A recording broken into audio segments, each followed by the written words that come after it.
18 जनवरी 2025 तेलंगाना की हैदराबाद पुलिस के पास एक ऐसा केस आता है जहां कातिल अपना जुर्म खुद ही कबूल कर रहा है और साथ ही सबूत भी दे रहा है कि किस तरह से उसने अपनी ही वाइफ के बॉडी के टुकड़े टुकड़े करके उबाल दिया और अपनी वाइफ को मौत के घाट उतार दिया। 35 इयर्स की वेंकट माधवी हैदराबाद शहर के रंगारेड्डी जिले के मीरपीट में अपने हस्बैंड गुरुमूर्ति के साथ रहा करती थी। गुरुमूर्ति एक रिटायर्ड सोल्जर रह चुका था।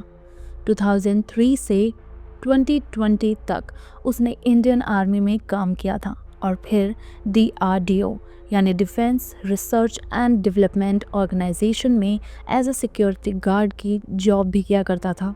2012 में गुरुमूर्ति और माधवी की शादी हुई थी। शादी के बाद माधवी बहुत खुश थी। गुरुमूर्ति भी अपनी वाइफ के साथ काफ़ी खुश था। दोनों के 2 बच्चे भी हुए थे। लेकिन गुरुमूर्ति को एक चीज़ से सख्त नफरत थी, माधवी के उसके घर वालों से, यानी कि मायके में फ़ोन करना, उनसे बात करना और उनसे मिलना। दरअसल 2020 में गुरुमूर्ति के रिलेशंस उसके इन-लॉज के साथ काफ़ी ज़्यादा बिगड़ चुके थे और वो उनसे बात भी नहीं करता था और यहाँ तक कि माधवी को भी रोकता था, अपने बच्चों को भी रोकता था उनके घर जाने से और उनसे बात करने से। लेकिन माधवी फिर भी दिन में एक बार तो अपने माँ बाप से बात ज़रूर किया करती थी, उन्हें कॉल ज़रूर करती थी। यहाँ तक सब कुछ ठीक चल रहा था, जैसे हमेशा चलता आ रहा था। लेकिन अचानक 16 जनवरी 2025 को माधवी अपने घर से गायब ही हो जाती है। किसी ने भी उसे घर से निकलते हुए नहीं देखा, घर में आते हुए नहीं देखा और यहीं से इस केस की मिस्ट्री की शुरुआत हो जाती है। अब मकर संक्रांति का टाइम था। देश के जहाँ कुछ हिस्सों में मकर संक्रांति मनाई जा रही थी तो वहीं साउथ में पोंगल मनाया जाता है। ये काफ़ी बड़ा फेस्टिवल होता है, बहुत ही ज़्यादा धूमधाम से मनाया जाता है। और ऐसे में माधवी की सिर्फ एक ही इच्छा थी कि वो पोंगल अपने घर जाकर, यानी कि अपने मायके जाकर अपने पेरेंट्स के साथ मनाना चाहती थी। पिछले कुछ दिनों से ही माधवी बार बार गुरुमूर्ति से अपने मायके जाने की बात करती थी, लेकिन गुस्से में आ जाता गुरुमूर्ति और फिर दोनों के बीच में बड़ा झगड़ा भी हो जाता। माधवी को बार बार जिद करते हुए देखकर गुरुमूर्ति ठान लेता है कि वो अब माधवी से ही छुटकारा पा लेगा, वो उसे अपने रास्ते से ही हटा देगा, क्योंकि माधवी समझने वाली तो है नहीं। इसलिए गुरुमूर्ति तो अपने इन-लॉज से बहुत ही ज़्यादा नफरत करने लगा था और उनसे कई सालों से बातचीत भी नहीं कर रहा था। गुरुमूर्ति ने सोच लिया था कि वो अब अपनी वाइफ को जान से ही मार देगा और हमेशा के लिए छुटकारा पा लेगा, और इसकी प्लानिंग में वो लग जाता है। मतलब इतनी छोटी सी बात के लिए, इतने स्टूपिड रीज़न के लिए गुरुमूर्ति अपनी ही वाइफ का इतनी बेरहमी से, इतने घिनौने तरीके से मर्डर करता है। Even he didn't think about his own children कि माँ के बाद उसके बच्चों का क्या होगा। खैर, अब 15 जनवरी को गुरुमूर्ति पास में ही अपनी बहन के पास जाता है, माधवी को भी लेकर जाता है, अपने दोनों बच्चों के साथ जाता है और दोनों बच्चों को वो वहीं पर छोड़कर आ जाता है कि वो अपने बुआ के घर पर पोंगल मनाए। वहाँ पे उनके बच्चे भी थे तो वो अच्छे से सेलिब्रेट कर पाएंगे। जिसके बाद वो बच्चों को तो वहीं छोड़ के आ जाता है और माधवी के साथ अकेला ही वापस घर लौटता है, क्योंकि वो पहले ही सब कुछ प्लान भी कर चुका था। इसलिए उसने बच्चों को तो वहाँ अपने बुआ के घर छोड़ दिया और माधवी को लेकर अकेले ही वापस घर आता है। घर लौटते ही माधवी फिर से अपने मायके, यानी कि अपने माँ बाप के पास जाने की ज़िद करती है पोंगल पर, लेकिन कुछ भी नहीं होता। गुरुमूर्ति अपना डिसीजन नहीं बदलता, गुस्सा करता है और दोनों के बीच में झगड़ा होता है और झगड़े के बाद वो लोग सो जाते हैं। गुरुमूर्ति फ़िलहाल तो कुछ भी नहीं करता, लेकिन अगले ही दिन 16 जनवरी 2025 को जब सुबह होती है, करीब 8 बज रहे होते हैं और सुबह सुबह ही माधवी गुरुमूर्ति से वापस से घर जाने की बात करती है। लेकिन यहाँ पर गुरुमूर्ति का गुस्सा इतना ज़्यादा बढ़ जाता है कि वो अब अपने काम को अंजाम देता है। यहाँ तक तो कहानी बिल्कुल वैसी चल रही थी जैसे गुरुमूर्ति ने इन्वेस्टिगेशन के दौरान पुलिस को बताया। लेकिन अब इसके आगे 2 कहानियाँ सामने आई थी जो गुरुमूर्ति ने खुद ही पुलिस को बताया था। तो मैं आप लोगों को पहले फर्स्ट कहानी सुनाती हूँ जो गुरुमूर्ति ने पुलिस को बयान में बताया था। जब माधवी के पेरेंट्स गुरुमूर्ति से पूछते हैं कि आखिर माधवी कहाँ है, तो वो उनसे कहता है कि माधवी नाराज़ होकर घर छोड़कर चली गई है, लेकिन चिंता की कोई बात नहीं है, वो वापस आ जाएगी। लेकिन पेरेंट्स को यकीन नहीं होता क्योंकि 1-2 दिन और निकल जाते हैं, माधवी वापस घर नहीं आती। जिसके बाद 18 जनवरी को उसके पेरेंट्स गुरुमूर्ति के साथ पुलिस स्टेशन जाते हैं और माधवी की मिसिंग रिपोर्ट लिखवाते हैं। फिलहाल तो पुलिस मिसिंग रिपोर्ट ही दर्ज करती है क्योंकि माधवी फिलहाल तो गायब थी और ऐसा किसी ने भी नहीं सोचा था कि गुरुमूर्ति ने माधवी को जान से ही मार दिया होगा या फिर माधवी अब इस दुनिया में नहीं रही। लेकिन जब पुलिस इस केस की इन्वेस्टिगेशन करती है, घर के सीसीटीवी फुटेज निकालती है, तो उन्हें कहीं ना कहीं गुरुमूर्ति पर शक होता है। उन्हें डाउट हो जाता है कि ज़रूर गुरुमूर्ति कुछ छुपा रहा है और इसीलिए पुलिस गुरुमूर्ति को पूछताछ के लिए बुलाती है।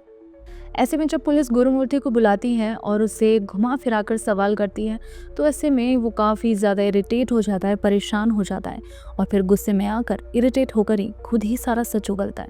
वो पुलिस को पूरी कहानी बताता है कि किस तरह से उसने अपनी वाइफ का मर्डर किया। वो साफ कहता है कि माधवी कहीं गायब नहीं हुई है, बल्कि उसने माधवी की जान ले ली है, उसने माधवी को मार दिया है।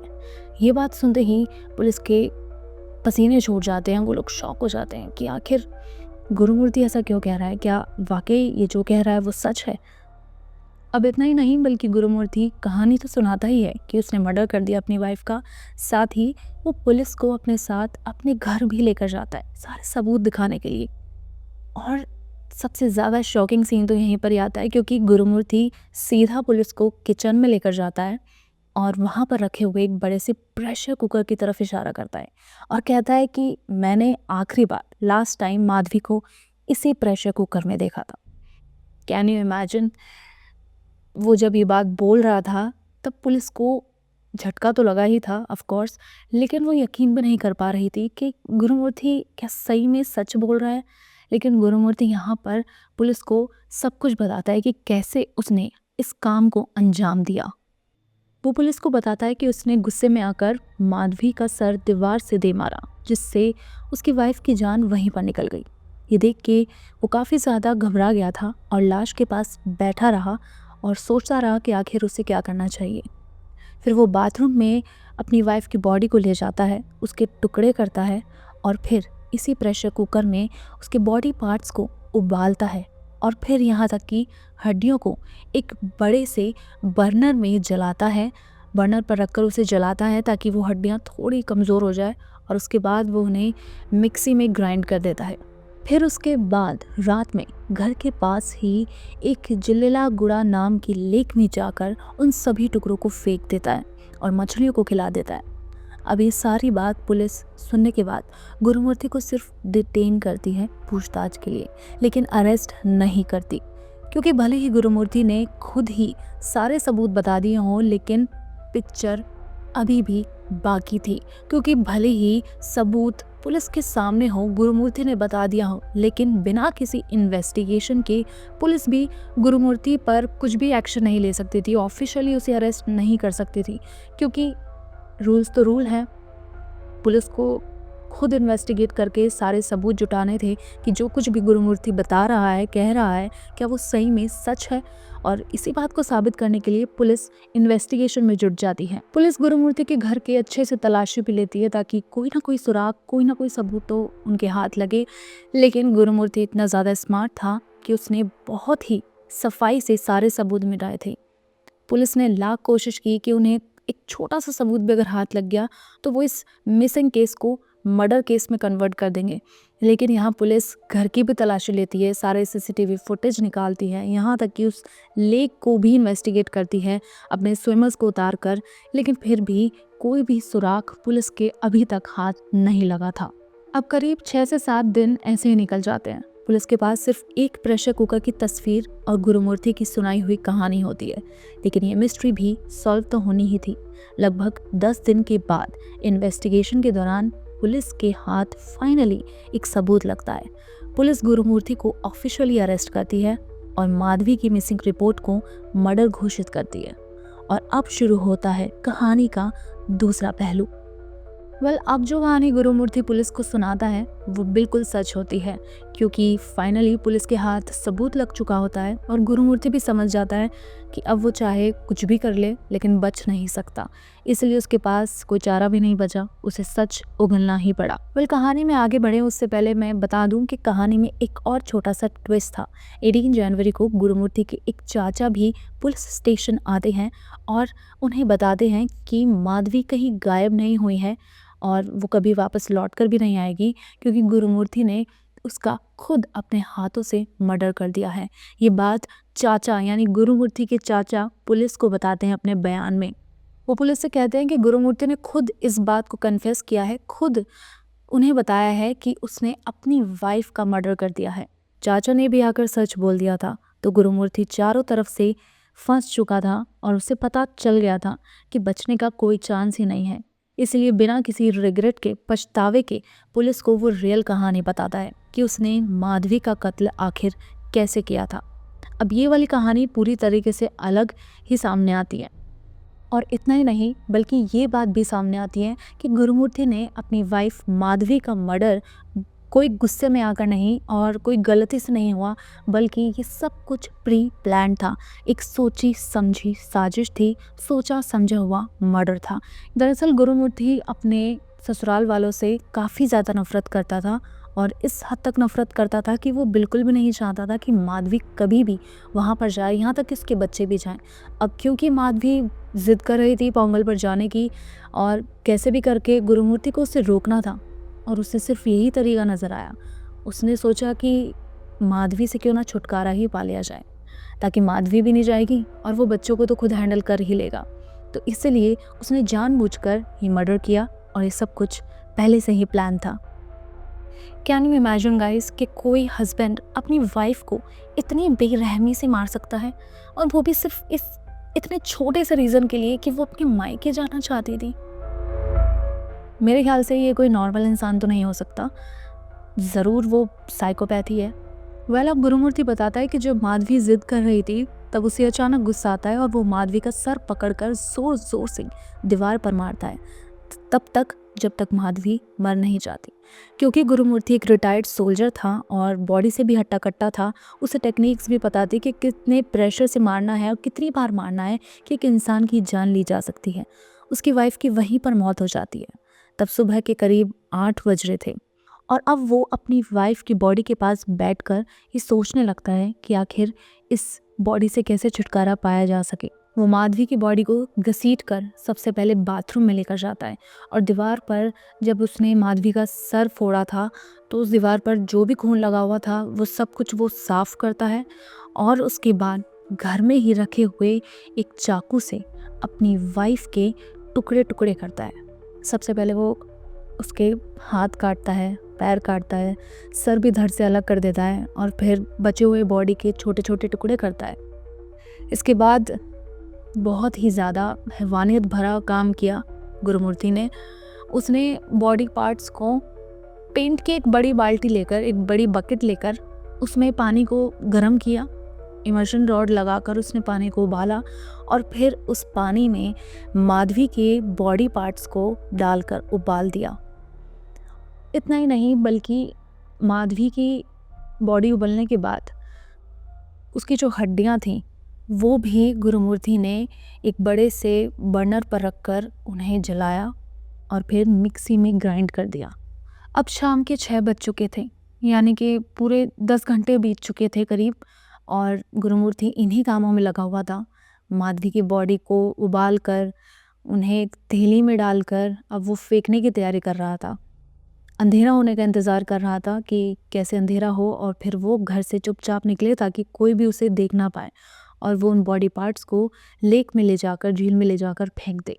अब जैसे ही अंधेरा होता है गुरुमूर्ति पॉलीथिन में माधवी को इकट्ठा करके उसकी जो भी बॉडी पार्ट्स थे, हड्डियों का जो चूरा था, उन सबको डालकर घर से निकलता है और करीब 1 किलोमीटर दूर जो लेक है उसमें जाकर उनको बहा देता है। अब वो लेक काफ़ी बड़ी भी थी, उसमें मछलियाँ भी थी, तो वो बॉडी पार्ट्स ज़रूर मछली ने ही खा लिए।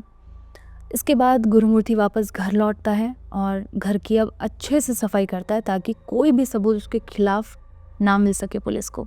वो फ़िनाइल यूज़ करता है, परफ्यूम्स यूज़ करता है, घर में से स्मेल को बिल्कुल गायब कर देता है और अच्छी तरह से पूरे घर को ही साफ़ कर देता है, धो देता है ताकि कोई भी सबूत ना मिले।